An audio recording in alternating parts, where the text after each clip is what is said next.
राधे राधे दोस्तों, आज की इस वीडियो में हम सुनेंगे रमा एकादशी व्रत कथा। रमा एकादशी व्रत इस साल 17 अक्टूबर 2025 को मनाया जाएगा। इस दिन भगवान विष्णु और माता लक्ष्मी की आराधना की जाती है। धार्मिक मान्यता के अनुसार इस दिन व्रत, पूजा पाठ, दान पुण्य और व्रत कथा का पाठ करने और सुनने से भगवान विष्णु प्रसन्न होते हैं और भक्तों की सभी मनोकामना पूरी करते हैं। तो आइए सुनते हैं रमा एकादशी व्रत कथा। पौराणिक कथा के अनुसार प्राचीन समय में एक मुचकुंद नाम का राजा हुआ करता था। वह भगवान नारायण का बहुत बड़ा भक्त था।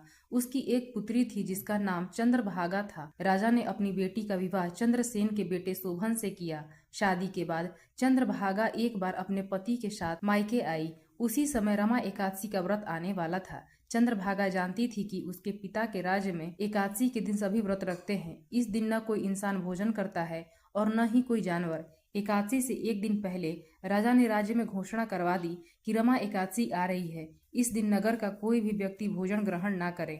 यह सुनकर दामाद चिंतित हो गया। दरअसल राजा का दामाद शोभन बहुत कमजोर था। उसने अपनी पत्नी से कहा, मैं बहुत कमजोर हूँ, पूरा दिन बिना भोजन किए नहीं रह पाऊंगा, क्या करूं?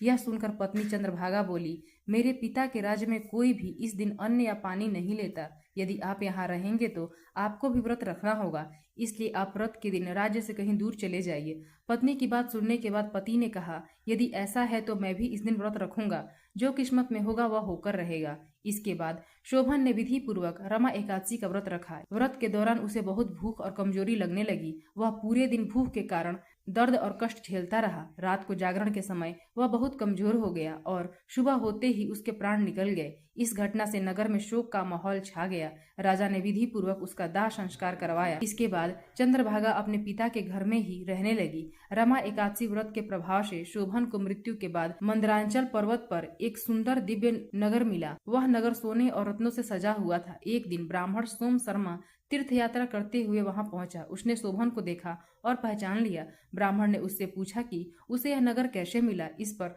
शोभन ने बताया, मुझे यह सुंदर सा नगर रमा एकादशी का व्रत करने के कारण मिला है, लेकिन यह अस्थायी नहीं है। ब्राह्मण ने पूछा, यह अस्थिर क्यों है? शोभन ने बताया कि उसने यह व्रत पूरी श्रद्धा के साथ नहीं किया था। उसने ब्राह्मण से प्रार्थना की कि वह इस नगर के बारे में उसकी पत्नी को जाकर बताए, क्योंकि उसे विश्वास था कि उसकी पत्नी इस नगर को अस्थायी बना सकती है। इसके बाद ब्राह्मण वापस घर लौटा और अगले दिन चंद्रभागा से मिला। उसने सारी बात बता दी। सारी बात सुनने के बाद चंद्रभागा बहुत खुश हुई और बोली, कृपया मुझे वहां ले चलिए, मैं अपने पति से मिलना चाहती हूँ। इसके बाद ब्राह्मण और चंद्रभागा शोभन के नगर जाने के लिए निकल गए। सबसे पहले ब्राह्मण उसे लेकर वामदेव ऋषि के आश्रम गया, जहाँ वामदेव जी ने वेद मंत्रों से चंद्रभागा का अभिषेक किया। मंत्रों और एकादशी व्रत के प्रभाव से चंद्रभागा का शरीर दिव्य हो गया और वह शोभन के नगर में उससे मिलने पहुंची। शोभन ने अपनी पत्नी को देखकर बहुत प्रसन्नता से स्वागत किया और उसे अपने पास बैठाया।